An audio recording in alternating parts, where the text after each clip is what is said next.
Bapak, Ibu, dan saudara dikasih Tuhan. Apa yang dimaksud dan Allah telah menyediakan kepada orang-orang yang mengasihi Dia. Dikatakan di dalam Korintus pasal yang 1 Korintus pasal yang kedua ayat yang ke-9. Apa yang tidak pernah dilihat oleh mata, yang tidak pernah didengar oleh telinga, dan yang tidak pernah timbul di dalam hati manusia, semua yang disediakan Allah untuk mereka yang mengasihi Dia. Bagi saudara, bagi siapa saja yang mengasihi Tuhan, Allah menyediakan sesuatu rahasia, satu hikmat yang bukan hikmat dari manusia. Di mana banyak orang mencari hikmat dari manusia untuk mengetahui misteri tentang kehidupan setelah kematian, atau misteri tentang siapakah Allah. Saudara-saudaraku, ada banyak orang yang pintar, yang cerdas, tetapi tumpul untuk memahami rahasia kerajaan Allah, memahami tentang keselamatan yang kekal, memahami tentang penebusan daripada dosa. Tetapi saudara-saudaraku, bagi orang yang mengasihi Tuhan, Allah akan menyediakan hal yang terindah itu kepada saudara yang punya kerinduan untuk mengasihi Dia. Kalau kita mengasihi Dia, kita berusaha untuk mencari supaya kita menemukan dan kita bisa mengekspresikan kasih kita kepadanya.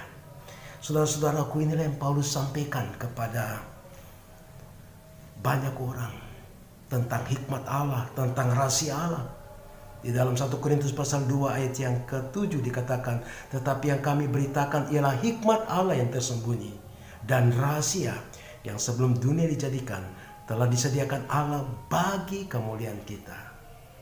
Hikmat yang Tuhan berikan kepada saudara dan saya supaya kita bisa memahami hal-hal yang berkaitan dengan kekekalan, hal-hal yang berkaitan dengan keselamatan yang kekal, hal-hal yang berkaitan dengan penebusan dosa, hal-hal yang berkaitan dengan siapakah pencipta langit dan bumi. Allah akan berikan hikmat kepada saudara sehingga saudara bisa memahami misteri rahasia Allah, khususnya bagi rahasia tentang keselamatan, di mana Allah menganugerahkan anak yang tunggal supaya barang siapa yang percaya kepadanya tidak binasa, melainkan beroleh hidup yang kekal.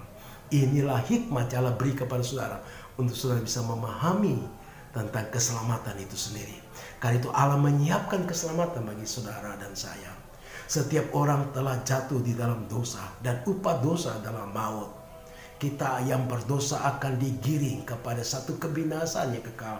Tetapi ada satu anugerah yang besar yang Allah curahkan kepada saudara. Dan anugerah itulah yang membuat Allah mengutus anaknya ke dalam dunia ini untuk menyelesaikan akan persoalan besar saudara, itu dosa saudara. Dia terpaku di kayu salib dan Dia telah mencurahkan darahnya. Dan darah itulah yang bisa menebus dosa-dosa saudara. Karena itu saudara-saudaraku, apa yang tidak pernah dilihat oleh mata, yang tidak pernah didengar oleh telinga, dan yang tidak pernah timbul di dalam hati manusia, semuanya disediakan Allah untuk mereka yang mengasihi. Karena itu saudara-saudaraku, Allah telah memberikan keselamatan pada saudara. Mari jagalah keselamatan itu. Tapi bagi saudara yang belum mengalami keselamatan di dalam Tuhan Yesus yang merupakan rahasia Allah, misteri Allah yang hanya bisa dimengerti dengan hikmat surgawi. Dan saudara, saya mengundang saudara untuk menikmati rahasia ini, yaitu menerima Yesus Kristus sebagai Tuhan dan Juru Selamat, engkau memiliki kepastian hidup yang kekal. Tuhan Yesus kiranya memberkati saudara-saudara sekalian. Shalom.